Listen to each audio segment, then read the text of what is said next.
ભરૂચ એલસીબીએ અંકલેશ્વરના જીતાલી ગામે ગોડાઉનમાંથી બિશ્નોઈ ગેંગનો 94.53 લાખનો દારૂનો જથ્થો ઝડપી પાડ્યો। અંકલેશ્વરમાં દારૂ સંતાડવા ગોડાઉન ભાડે રાખવામાં આવ્યું હોવાનું વધુ એક વખત ઝડપાયું છે। આ વખતે 29,088 બોટલનો જંગી જથ્થો રાજસ્થાનની બિશ્નોઈ ગેંગનો હોવાનું ખુલ્યું છે।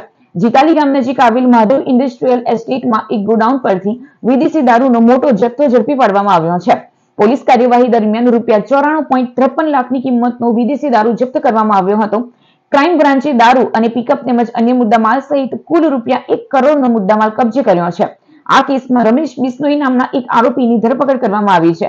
તપાસમાં સામે આવ્યું છે કે રાજસ્થાનની કુખ્યાત બિશ્નોઈ ગેંગ દ્વારા ગુજરાતમાં મોટા પ્રમાણમાં વિદેશી દારૂ ઘુસાડવામાં આવ્યો હતો। આરોપીઓ અંકલેશ્વરના ઔદ્યોગિક વિસ્તારમાં ગોડાઉન ભાડે રાખીને દારૂનો જથ્થો સંગ્રહ કરતા અને બાદમાં તેનું વિતરણ કરતા હોવાનું તપાસમાં ખુલ્યું છે। એલસીબીએ આ મામલે સુરેન્દ્ર બિશ્નોઈ, મહેતા, સુરેશ ઠાકરરામ બિશ્નોઈ, ડેનીભાઈ, ગોપી, ચેતન અને રાજેશ સહિત કુલ 8 આરોપીઓને વોન્ટેડ જાહેર કર્યા છે।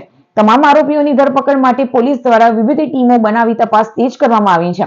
ભરૂચ ક્રાઇમ બ્રાન્ચ દ્વારા આ સમગ્ર નેટવર્કની ઊંડાણપૂર્વક તપાસ હાથ ધરવામાં આવી રહી છે અને આવનારા દિવસોમાં વધુ ખુલાસા થવાની શક્યતા છે।